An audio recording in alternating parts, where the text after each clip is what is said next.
سيدنا وحبيبنا وشفيعنا ونور قلوبنا ومولانا محمد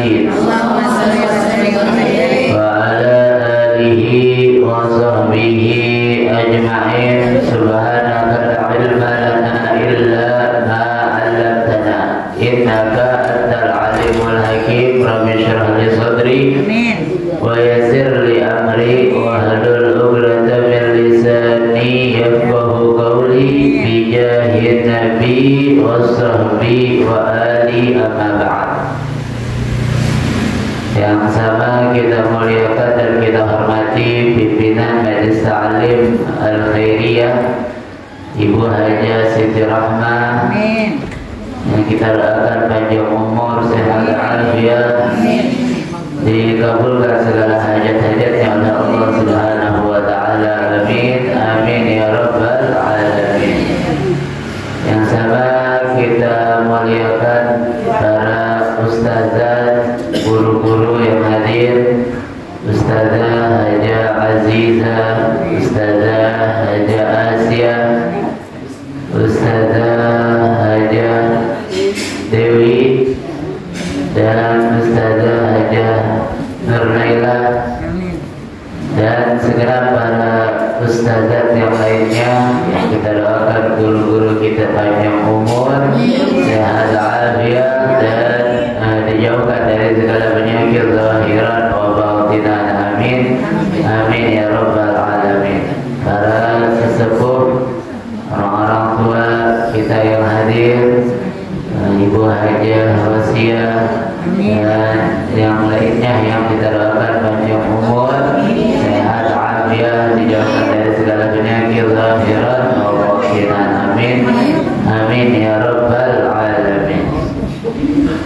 Segenap jamaah Majelis Ta'lim Al-Khairiyah yang dimuliakan oleh Allah Subhanahu wa taala, alhamdulillah kita bersyukur pada Allah Subhanahu wa taala yang memberikan kita nikmat karunia serta taufik hidayah sehingga kita bisa hadir istiqamah duduk di majelis yang kita banggakan, di majelis yang kita cintai ini. Semoga nikmat yang semacam ini senantiasa tercurahkan kepada kita sampai kita menghadap pada Allah Subhanahu wa taala. Amin.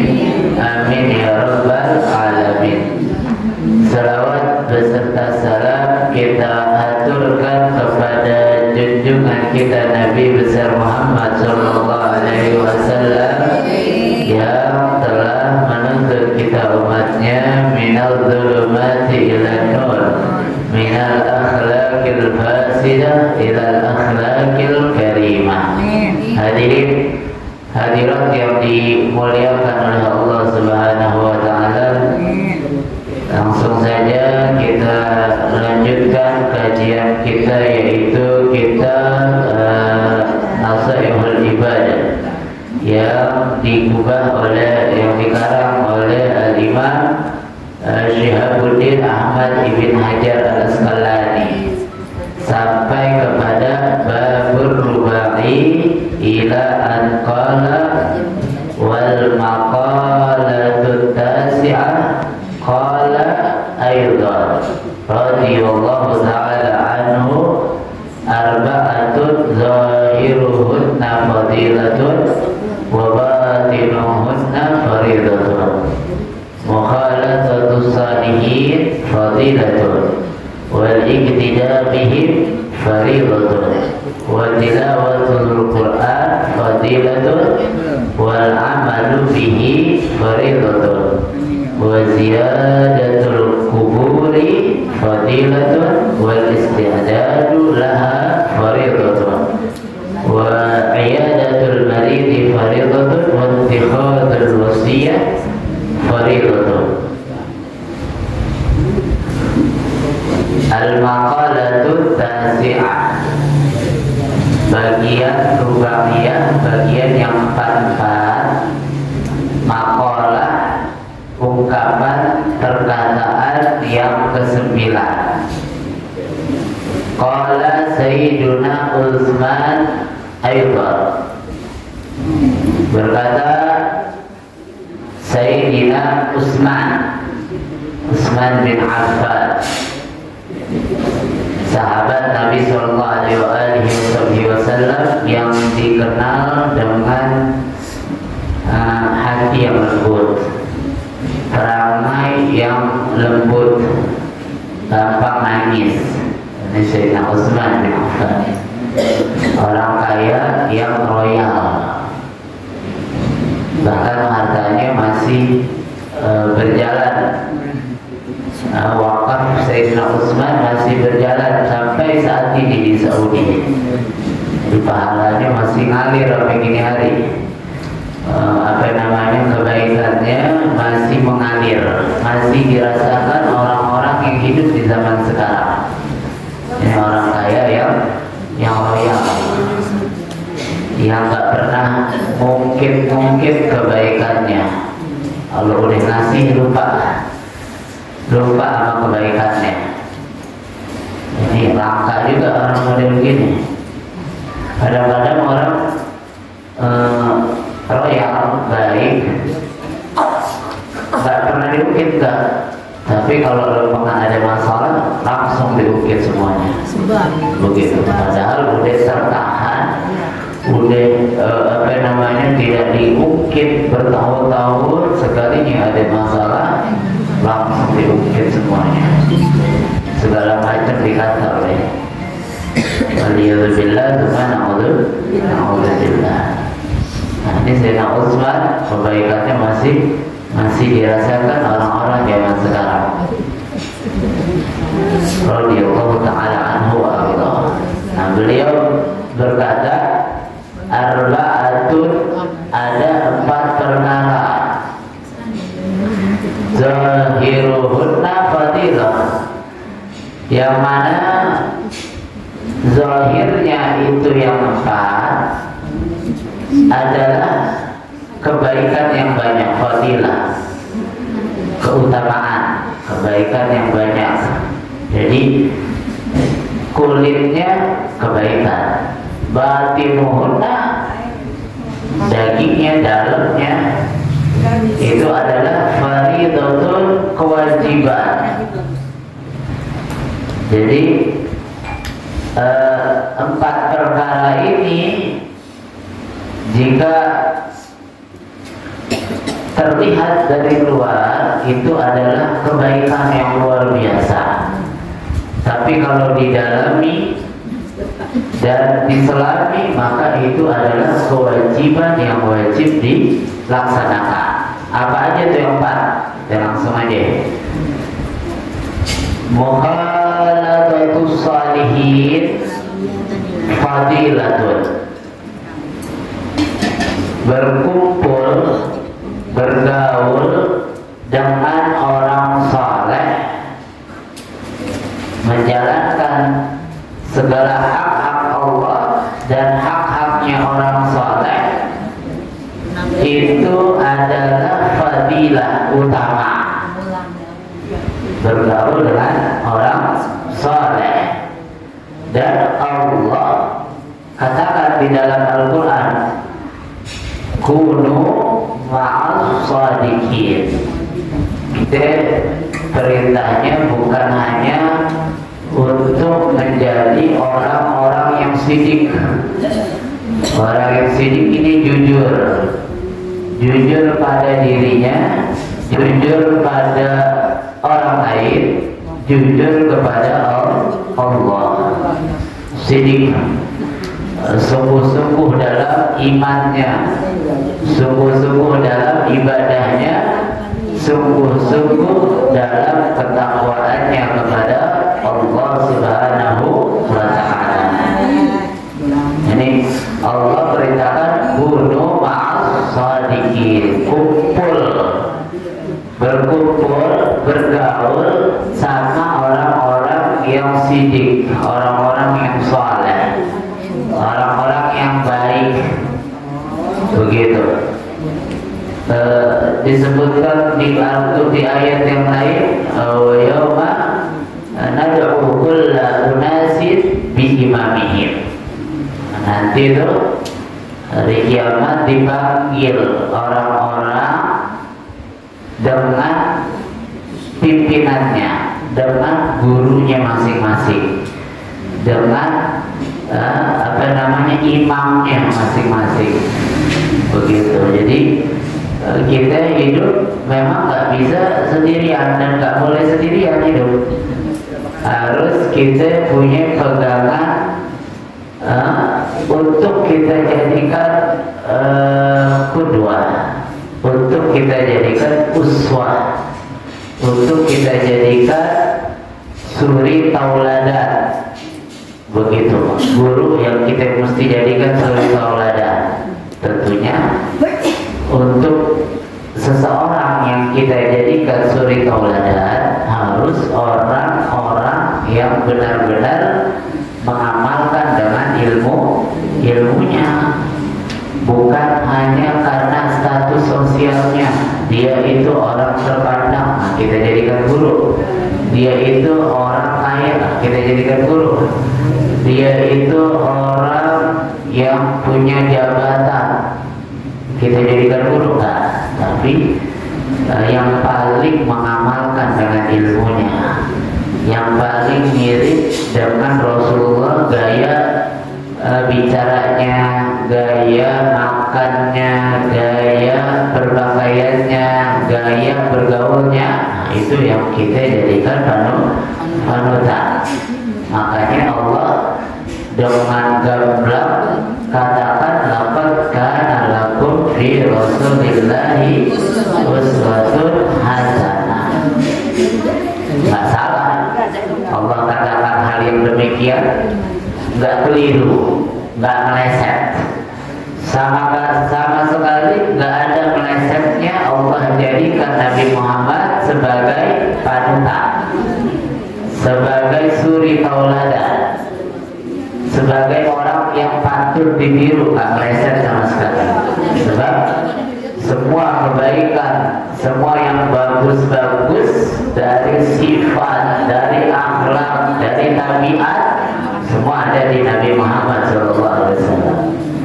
Bahkan cara dandannya, cara kehidupan sehari-harinya, Nabi Muhammad yang terbaik, Nabi Muhammad yang terbersih, Nabi Muhammad yang paling telaten. Begitu, jadi nggak meleset sama sekali. Nah kita begitu juga, begitu, cari orang yang kita jadikan panutan. Sebab kalau kita sendirian, kita nggak punya guru yang kita jadikan panutan, nanti kita ketika salah nggak akan ada yang bilangin kita.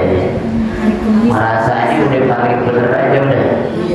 Kalau nggak punya guru merasanya paling bener aja. Kalau punya guru kita salah ada yang ingetin. Begitu, minimal tabiat sombongnya kita, tabiat takaburnya kita itu bisa teredam, bisa tidak melonjak. Begitu, nggak kebangetan sombong banget. Anaknya emang orang Betawi mah sombong-sombong nih, udah wataknya begitu. Lu jual gue beli kan kata orang Betawi gitu. Lu jual gue beli, apa ya? Biar nyohor, biar apa? Biar tekor rasa sohor tuh. Pedomannya tuh itu tuh. Pedomannya itu sombong banget biar tekor rasa sohor.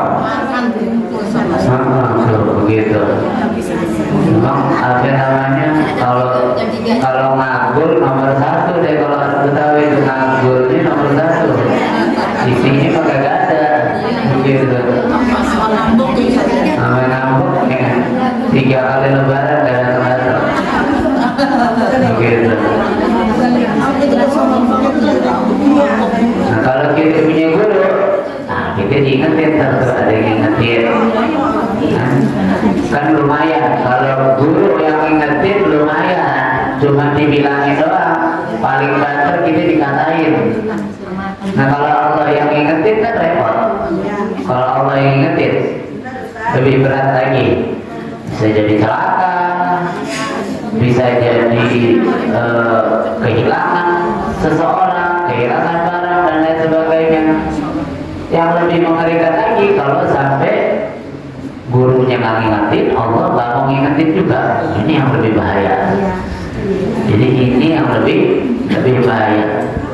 Itu orang-orang soleh itu, para aulia, mereka nggak ada takutnya, nggak ada sedihnya. Kan kita tahu tuh para wali nggak takut, nggak sedih. Mereka kalau kena musibah nggak takut. Mereka kalau kena ujian nggak ngeri, nggak khawatir. Yang mereka takutkan, yang mereka khawatirkan adalah dicuekin sama Allah.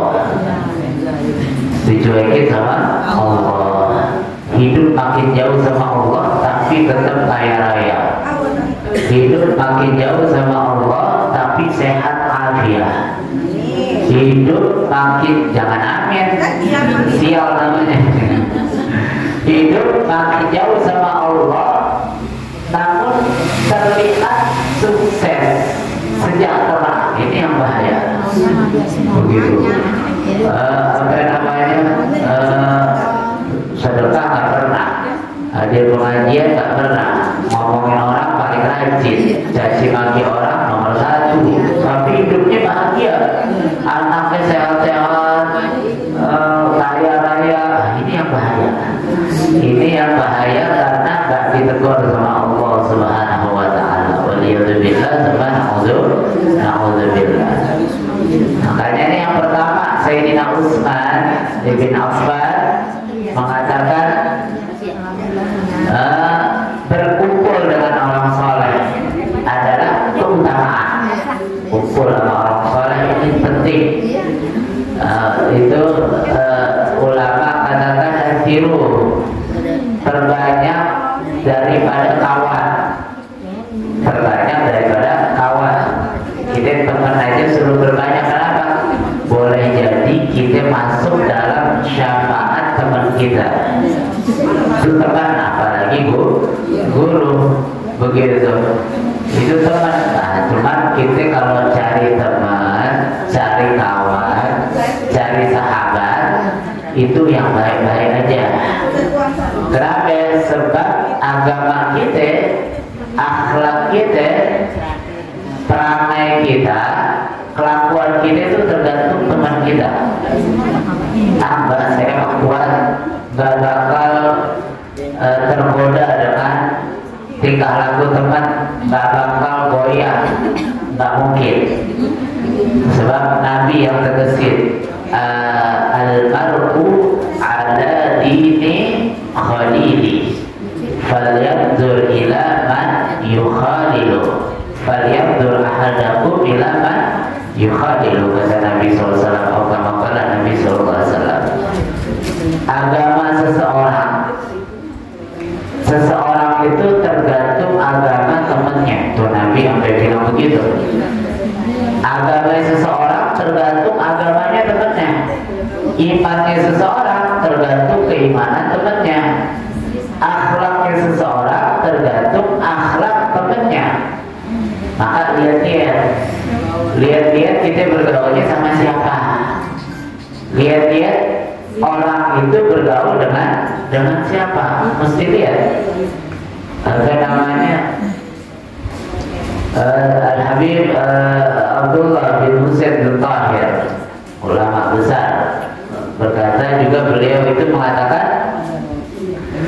wahtar minal ashabi kulla mursyidi innal qarina bil qarini yaqtadi wa suhbatul akhyari lil qalbi dawa tazidu fil qulubi nasyatan wa quwwa. Kata Nabi Abdullah bin Husain bin Tahir itu selaras dengan sabdanya Nabi, pilih-pilih teman yang baik-baik, yang bagus-bagus, yang ngajak baik, yang ngajak beribadah, bukan ngajak maksiat. Jadi teman itu man sodakoka, bukan man sodakoka. Teman sejati itu orang yang membetulkan kita kalau kita salah, bukan membenarkan apapun yang kita lakukan. Mau salah mau benar didukung sama dia, itu bukan teman kita. Kalau teman kita benar didukung, kita salah disalahin, dibilangin. Nah kita kan tentunya kalau ada orang tidur terus tiba-tiba di sampingnya ada ular, jadi bakal sakit orang biar bangun, kan begitu. Atau kita siram itu orang biar bangun, atau minimal kita teriak biar itu orang bangun, biar itu ularnya kabur. Nah kalau kita diemin berarti kan kita jahat, kan begitu. Nah teman begitu juga, kalau ada yang salah teriakin, kalau ada yang salah kagetin, bilangin. Kalau didiemin berarti kita jahat, pengen itu orang celaka. Waliyahzubillah teman, naudzubillah. Makanya itu cari kawan yang baik, karena kawan yang baik itu bikin semangat ibadah, bikin bersih hati. Sebab innal qarina bil qarini yang tadi, karena itu teman dengan temannya pasti biru, pasti ikut. Ini pasti biru. Sekuat apapun kita, sehebat apapun kita, bergaul dengan orang yang rusak pasti rusak. Begitu. Karena penyakit nakal itu nularnya sangat cepat, begitu, melebihi penyakit COVID. Jadi kebusukan orang itu nularnya lebih cepat daripada COVID.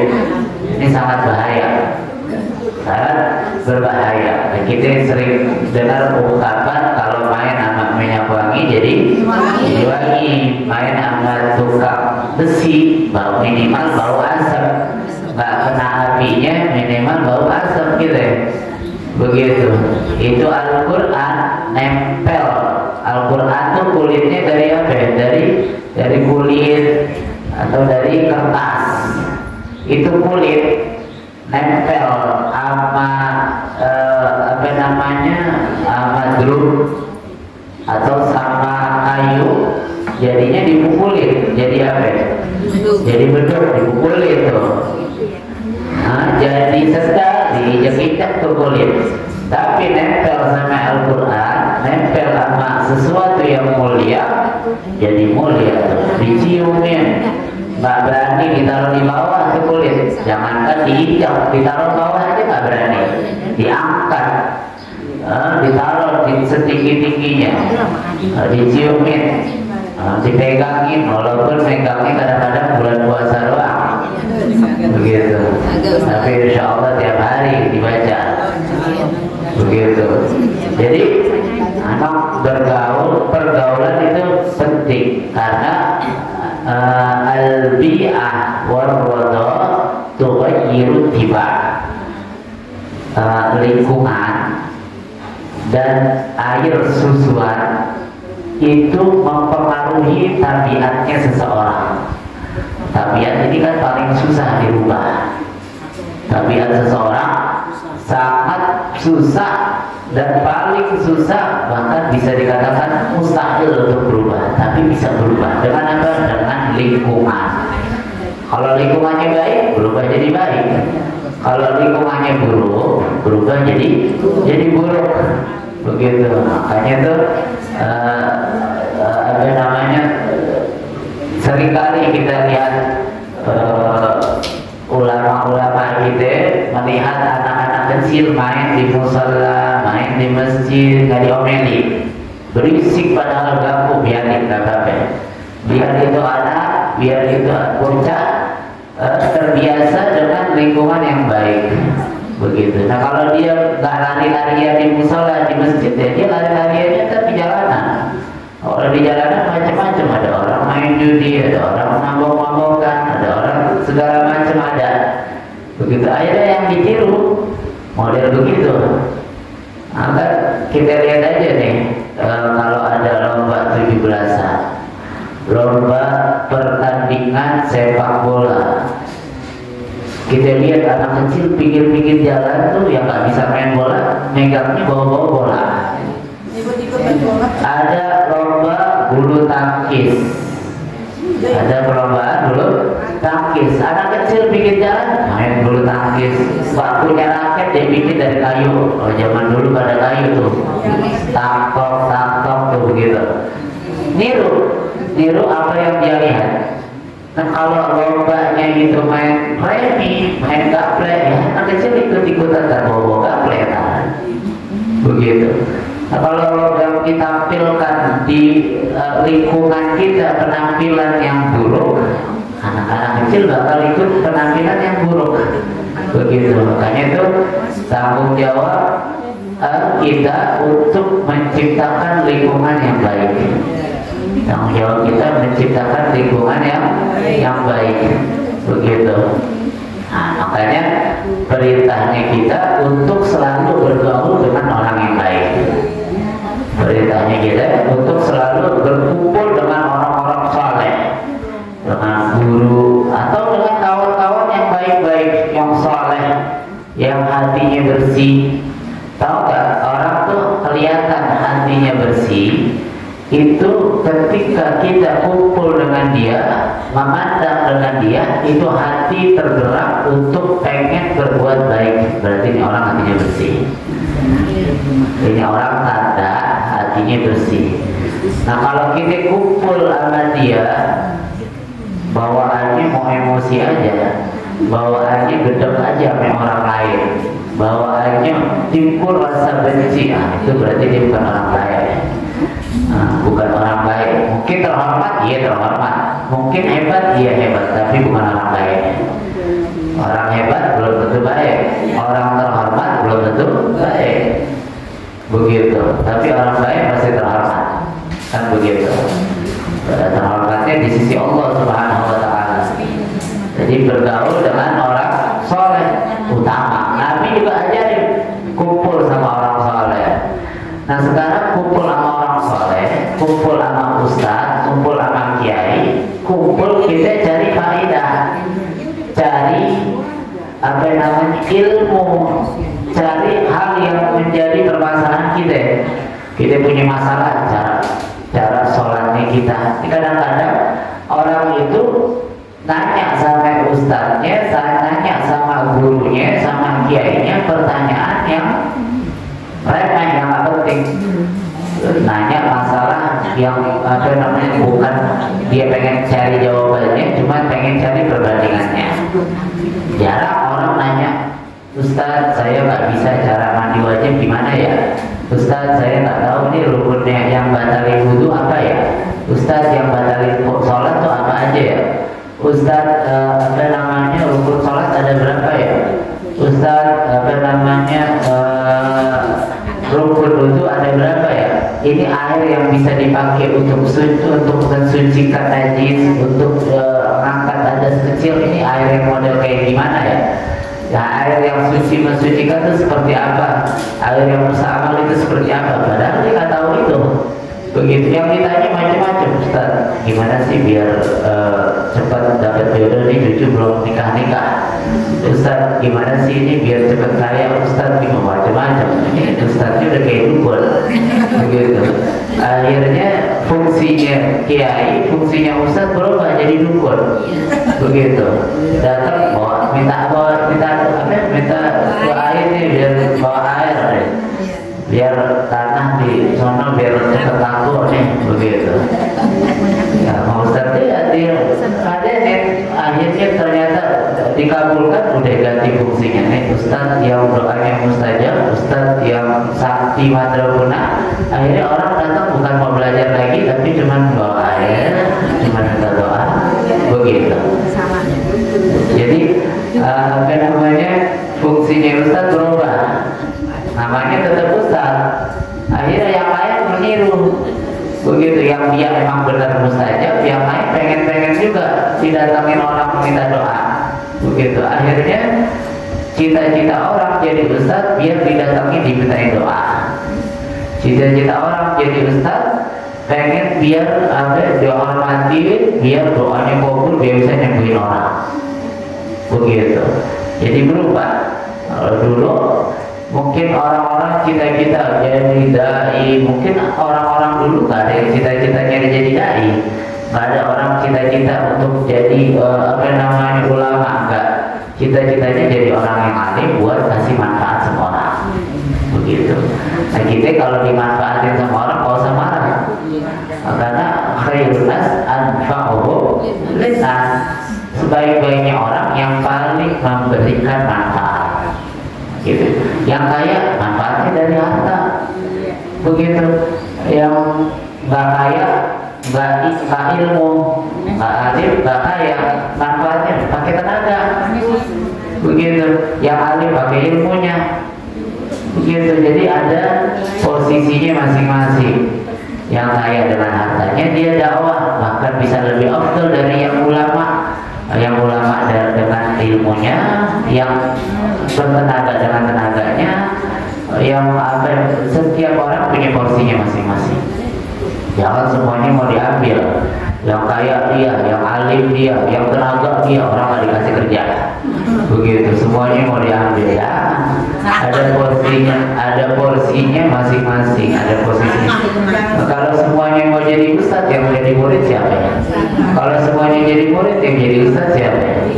Kalau semuanya jadi orang kaya, ntar yang kita sedekahin siapa? Mesti ada juga yang miskinnya. Begitu. Jangan semuanya jadi orang kaya. Susah juga kita mau sedekah kalau semuanya kaya.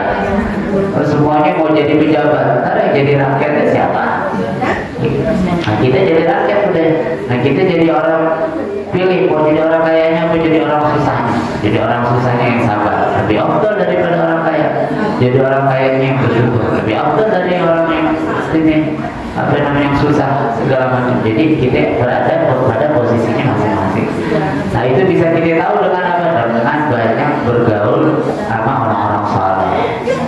Orang saleh fadilah.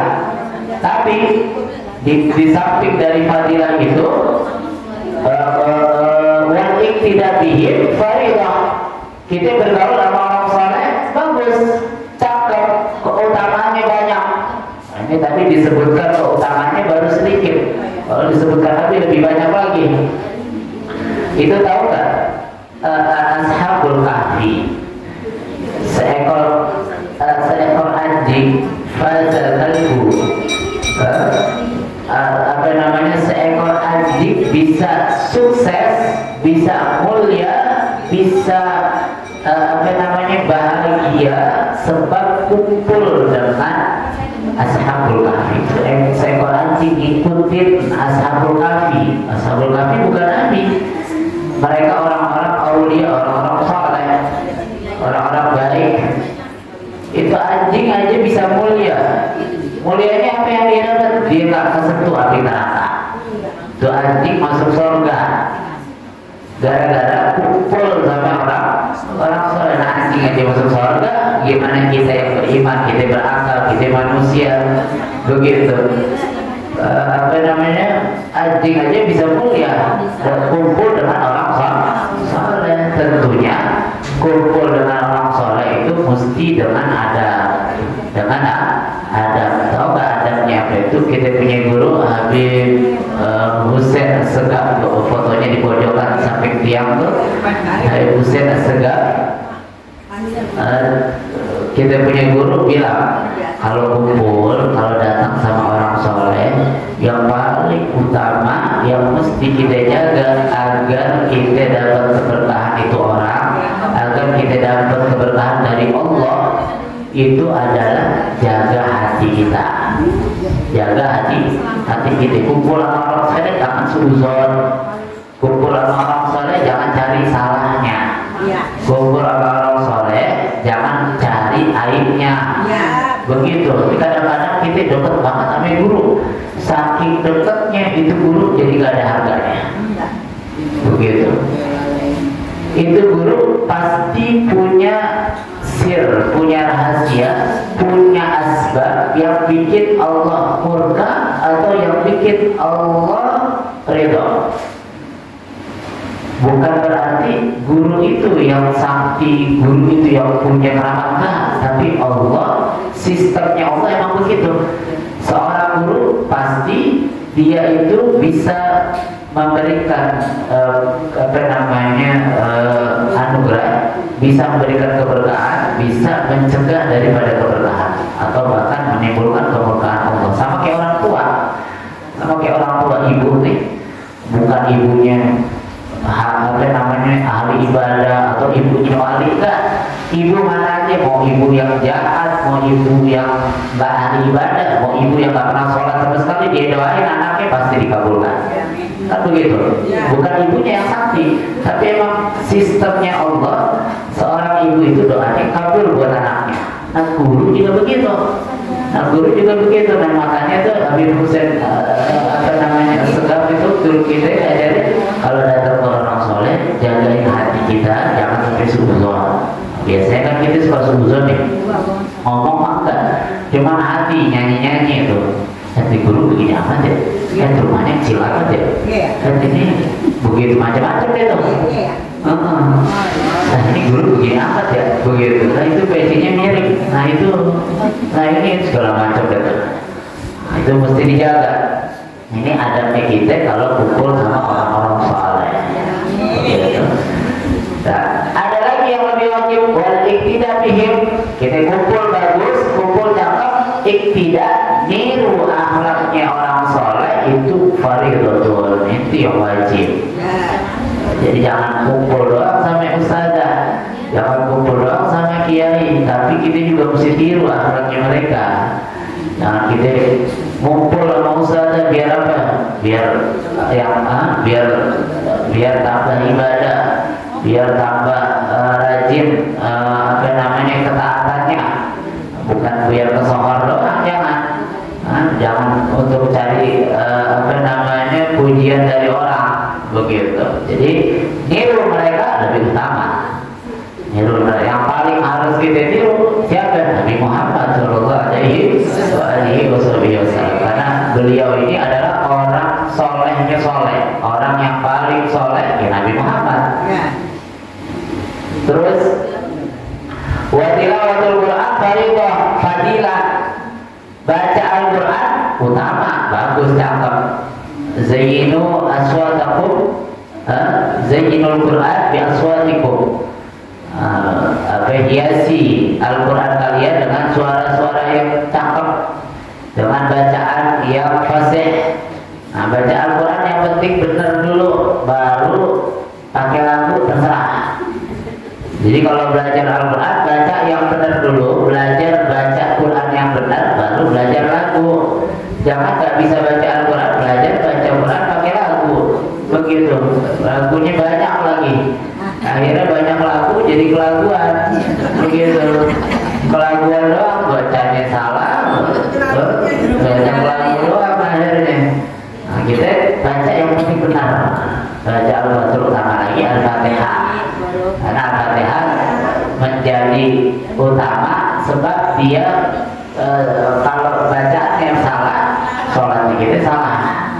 Makanya ada ungkapan kalau bisa anaknya diajarin baca Fatihah sama orang tuanya. Kenapa? Sebab itu bacaan yang wajib, yang pasti dibaca terus setiap sholat.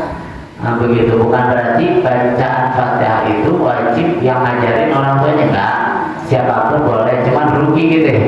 Orang tuanya rugi, ini anak-anak kita yang ngajarin Fatihah orang lain, nanti orang lain dapat pahala, kan begitu. Nah, kalau bisa anaknya, cucunya, nih orang tuanya yang ngajarin, biar dia dapat pahala terus selama dia baca surah Fatihah. Nah, baca Al-Quran bagus, cakep, gitu.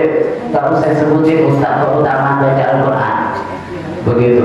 Yang benar baca Al-Qurannya bagus, yang salah-salahnya masih bagus. Artinya salah-salah masa belajar, bukan salah-salah sok bisa. Beda kan tuh ya?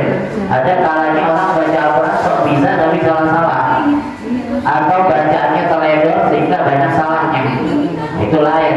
Nah kalau lagi belajar dia bacanya susah, Bismillahirrahmanirrahim, alhamdulillah setengah jam tak pelan-pelan karena susah, dia nggak bisa baca, tapi dia berusaha untuk baca. Kata Nabi, lahu ajran, dia dapat pahala double. Kalau yang salah-salah berusaha baca, dia dapat pahalanya double, begitu. Tapi kalau nggak belajar, terus bacanya asal-asalan, mau cepet doang selesai bacanya, atau dilagu-laguin, nah ini baru bacaan Quran yang berdosa. Yaitu bila naudzubillah. Jangankan baca, kita dengerin aja dapat pahala. Ini Al-Quran. Jangankan baca, dengerin kita dapat pahala. Begitu. Jadi nanti itu dikubur tuh yang belain kita nih Al-Quran. Tapi bagian dirinci sama ulama disebutkan bagian kepala, bagian tengah, bagian kaki, ada yang belain semua. Malaikat mau getok, ada yang belain, tenang, jangan main pukul aja. Ada saya Al-Quran yang selalu dia baca, ada saya harta yang selalu dia sedekahkan, ada saya zakat yang selalu dia keluarkan. Tidak banyak yang belain. Kalau di dunia ini banyak amal, begitu, banyak beramal. Nah, baca Al-Quran cakap fadilah wal amal bihi faridah. Tapi yang lebih utama kita amal itu Al-Quran.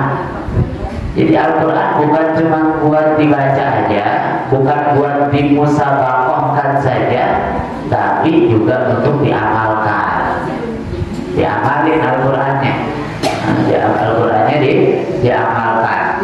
Kalau udah ngamalin Al-Quran udah luar biasa, begitu. Ziaratul kubur. Yang ketiga, ziarah kubur fadilah utama, bagus, kebaikan yang banyak. Ziarah kubur tudzakirul maut, mengingatkan kita pada kematian. Ziarah kubur lagi-lagi sunnah Allah. Buat perempuan sekiranya nggak menimbulkan fitnah, nggak dandan yang terlalu menor, nggak wangi yang kayak kuburan baru di perempuan, aman-aman aja, nggak menimbulkan fitnah, nggak apa-apa, asalkan nggak menimbulkan fitnah. Kecuali menimbulkan fitnah, apalagi pasti menimbulkan fitnah. Menimbulkan fitnah tuh contohnya misalnya dia teriak-teriak, nangis-nangis, atau guling-guling, atau mukul-mukul wajah, atau auratnya terbuka, atau aroma wanginya tercium kemana-mana, atau dandannya kayak orang mau lenong, begitu. Terlepas dari itu ziarah orang tuanya, ziarah aulia, boleh apa-apa, begitu. Nah, terus kenapa kalau keluarga kita, suaminya atau keluarganya meninggal, istrinya nggak boleh nganterin ke kuburan? Nah, itu karena masih baru, khawatir dia nangis sampai terbuka auratnya, guling-guling kan terbuka nanti auratnya, karena masih baru, masih terlihat terlihat jenazahnya, karena masih sedih, masih baru gitu. Kalau udah setahun 2 tahun kayaknya udah lupa sedihnya gitu, ingat cuman sedihnya udah berkurang, jadi nggak masalah. Ziarah kubur buat perempuan sekiranya terbebas dari itu semuanya, kecuali ada itu bisa terbuka auratnya, menimbulkan fitnah, terlalu wangi dan lain sebagainya. Nah, ini baru ziarah kubur itu diharapkan. Sisanya nggak apa-apa, mau puasa atau habis lebaran ziarah, kiranya nggak menimbulkan fitnah, nggak apa-apa, bebas saja, begitu. Terus kalau ada yang katakan ini makruh, ini haram, ziarah kubur, apa? Sebab di situ perbedaan daripada ulamanya. Ulama ada yang katakan haram, tapi yang mu'tabar sebagian besar ulama sekiranya aman dari itu semuanya, ziarah kubur nggak apa-apa, begitu. Ziarah kubur dibolehkan. Nah, ini ziarah kubur bagus, tapi wal isti'dad fardhu. Yang paling penting, yang paling wajib bukan ziarahnya, tapi apa? Siap-siap masuk kubur. Ini yang paling penting, gitu. Mengingatkan kepada teman-teman. Memang kuntun a'idukum an ziaratil kubur. Nabi bilang, saya dulu mengharapkan kalian ziarah kubur, ala fazuruha. Beberapa saat kemudian Nabi perintah, ayo ziarah. Kenapa? Fa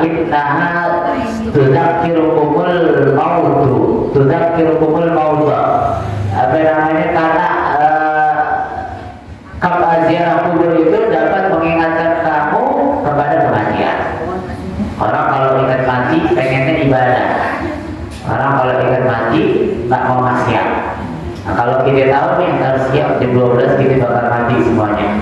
Nah, dari sekarang kita gak bakal cengar-cengir, itu kue gak bakal disenggol, tasbih aja dibaca, duit semua di rumah dihabisin di selepas semuanya.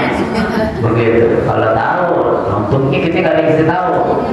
Jadi hidup kita bahagia-bahagia aja tuh, cengar-cengir, ketawa-ketawa, masih sempet ngomongin orang kan begitu. Jadi karena kita gak tahu matinya kita kapan.